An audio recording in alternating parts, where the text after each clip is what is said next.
Greg, you want to start? Okay, well, coaches, I mean, your thoughts of what you've seen, not just today in practice, but throughout the summer, what you've seen out of this group? Yeah, the biggest thing, like when you have a whole group of new guys, it takes some time to figure each other out, both as coaches and players. As coaches, you're trying to figure out how to best utilize each guy's individual strengths and put them in the best position, and vice versa.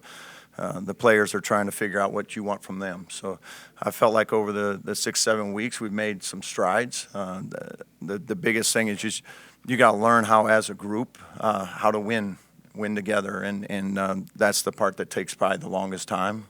That's why I'm glad we get summer workouts to work through some of that stuff. So what do you hope to get out of this tour? And how beneficial is it? Have you done one before? And how beneficial are they?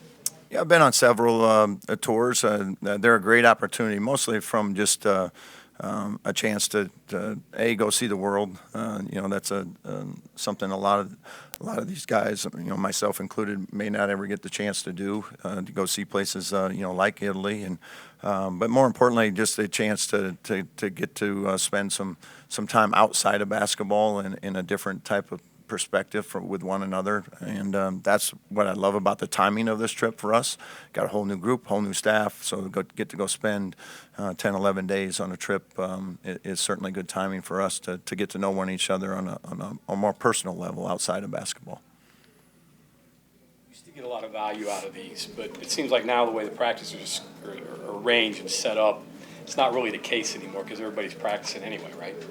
Yeah, it used to be like this was a huge deal. Every 4 years you get those 10 extra practices because you didn't get access or you only had 2 hours a week. Now with 4 hours a week, you get those 10 extra practices, but you can go a little longer, like a day like today where this is our Italy practice, so to speak. So now you can extend it a little longer, do a few more things. But it's not quite as valuable, but still some benefit. Allowed us to put in maybe some things, do a little extra film work, that type of stuff in the middle of the summer. Coaches, you're trying to bring all of this together. In your opinion, what are some of the biggest obstacles you're going through with trying to get all of these guys to gel together? Yeah, it's mentioned early. It's just making, or not making, helping us create our identity. What do we want that to be every single day, and what does that look like? And like I've told them, a day like today, or even when we just have a fan or a supporter come by and watch us, they should be able to leave and know what our identity is. And if they can't, then we're not there yet. And so we're still working on that, with what that looks like. But we want people to leave our gym and talk about how hard we play, talk about how much energy and enthusiasm we play with, how connected we are. And those are the type of things that take time. Right now in the summertime, you have a lot of thinking taking place. So sometimes it's hard to play fast and free when you're having to process, stuff in your mind because you get you bogged down, trying to learn new plays, new terminology, when you only have, essentially one guy, which was Tucker, that knows any of the stuff that we ran before. Everybody's learning new stuff. Even some of the good portion of the staff is learning, new terminology, new ways that we're trying to do things. So again, it's a process that takes some time. That's why I'm glad we don't play till November. The energy that you talk about trying to bring with the team, how much of that also kind of goes into, look, we got to get these guys to play harder because it looks like you guys are going to be smaller compared to most Big 12 teams. Yeah. And you got to make up for that somehow. Yeah. Size is, love to have size, and sometimes you don't have it. So how do you offset it? And like you said, it's there's still a physicality that can make that a more even benchmark for us, and that's the piece that we're growing into and learning to understand is like if we're going to be undersized, you got to do certain things to make sure that we can still survive on the glass, to make sure we can survive guarding the ball, whatever those things may be. But and there aren't any shortcuts to it, and even in a scrimmage like today where you see one team get up by 17, 18. They're making shots. The other team wasn't. But it's more about how do you stay in those games when you're not making shots. And that's why you have to rely on your defense. You have to rely on rebounding. because you're not going to shoot it well every night. So you need to be able to stay in those games and find a different way to win, and that's the best formula is to guard better and rebound better. Anything about the scrimmage catch your eye or surprised by the score at all, or?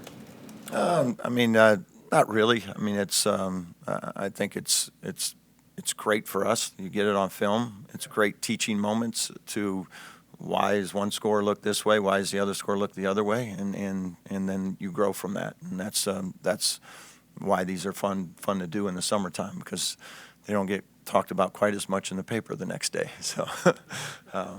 Watching your drills and seeing how they fold into, obviously 3-on-3 and then on to 5-on-5, is there a place where you start to know, hey, they're starting to get it because they're really sharp at the drills and you see it carrying over?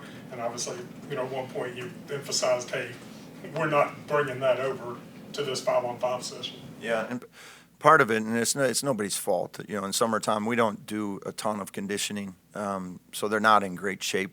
And you can see that, we go through the drill work. We try to do it at fairly up-tempo pace and speed. And when we get to that 5-on-5, portion of it, we're not quite there to compete at the highest level we need to yet. Some of that's conditioning, and then the rest of that's the hardest part of basketball, is taking it from the half court, taking it from drill work, and now making that carry over into your 5-on-5 play. And that's the piece that takes the longest, is to get to that part. See them learn some of those things you were emphasizing from the drills, though, at least in spots, and carrying those over? Yeah, even though, maybe today you're like, woo, you should have seen it on June 8th.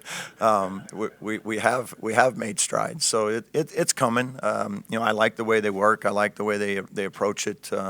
And that's all we ask, is just be coachable, continue to give us great effort, great attitude, and the progress will come. Sometimes as coaches you want it to happen today, and that's just not realistic. It takes time.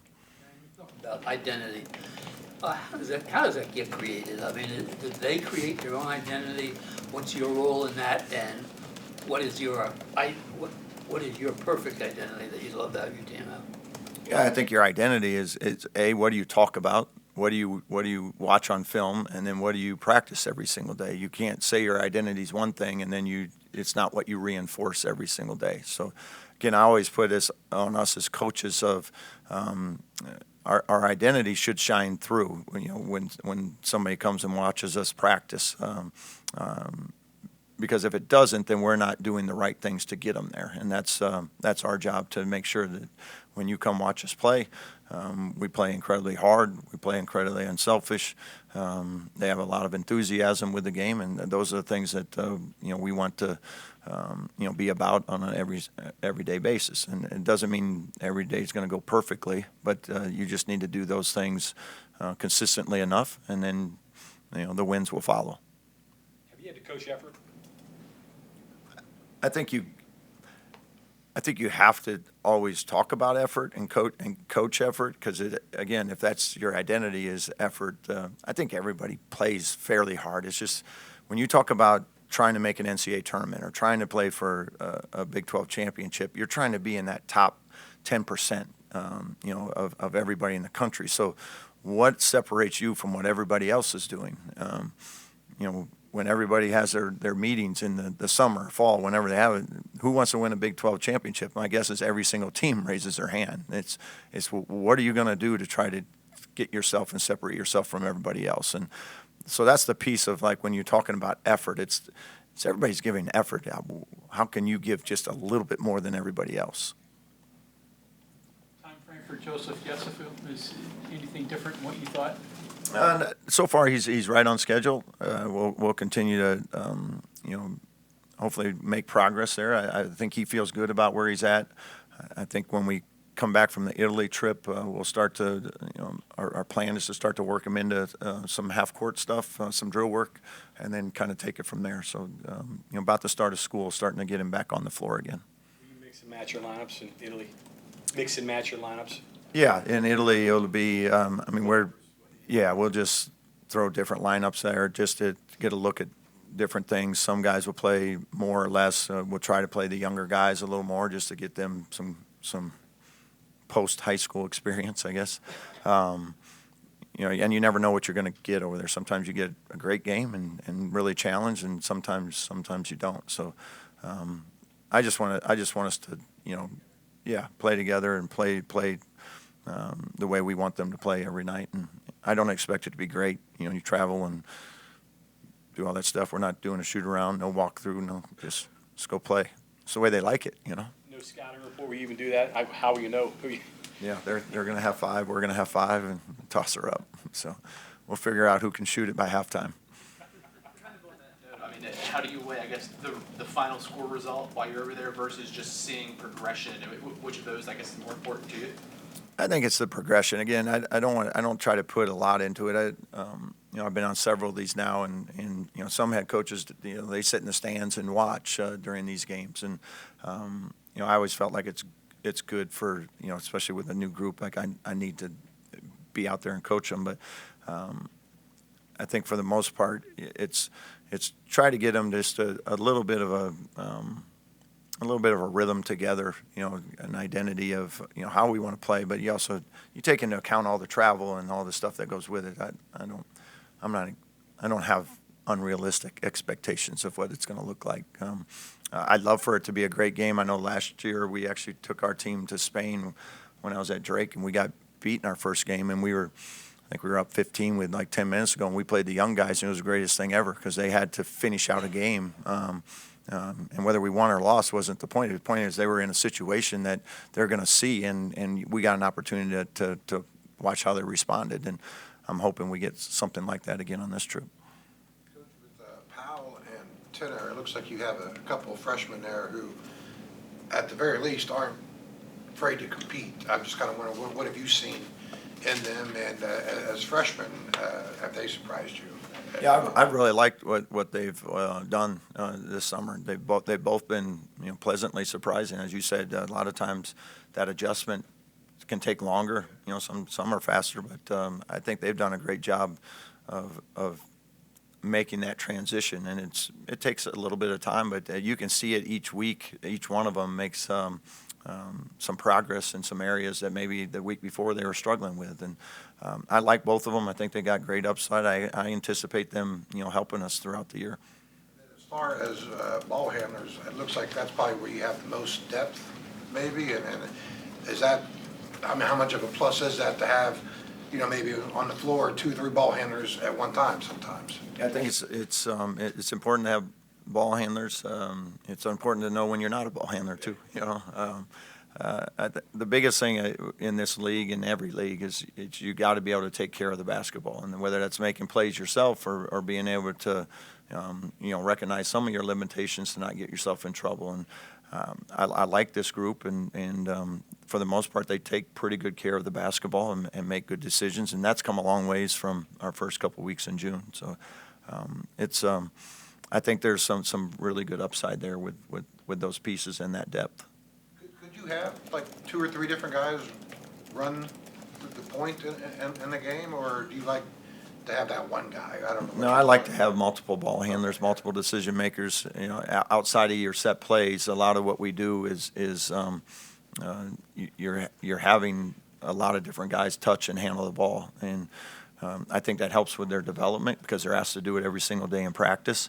And then you get into the games, and that's something that they've done for an extended period of time. You're still going to have 1 or 2 guys that you like to have the ball the most, and we'll play through them, whether it be through set plays or maybe down the stretch and now you're putting guys in the spots they can be most successful. Tucker's shoulder, and was he slowed at all this summer because of the rehab? Yeah, he didn't get cleared until last week. It was the first time he got to play with full contact.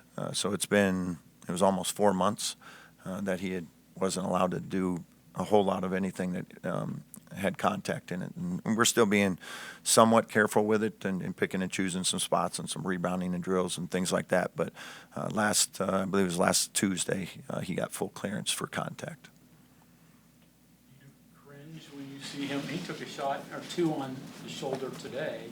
You cringe at all when you see that? I pretend not to. I think that's just, I mean, as a coach, and when a player's coming back from an injury, broken foot, a knee, whatever it might be, anytime they take a fall, you probably are always really, really happy when they get back up and don't grab something. So I think that's just part of, and if I feel that way, how the player feels, as they're coming back too, like being able to take a fall and get back up and know it's okay. It's again, that's a part of the recovery process too. It's not just, hey, you're better. It's also mentally knowing like, oh, I can take this hit and feel fine. Tucker's an obvious leader because he knows your system. Who are those other guys that need to emerge and be leaders for you? Yeah, I think it's pretty open. From my standpoint of like this is middle of July. There's nothing set. We got a group that we worked with today. Tomorrow will be a different group. That you're earning your minutes throughout the summer. It's because you have a blue jersey on or a white jersey on doesn't really mean a whole lot to me right now. It's when we watch the film, which guys are doing the things they're supposed to be doing, and then hopefully by November we got a good idea of what a starting five looks like, what the bench looks like, and have some roles established.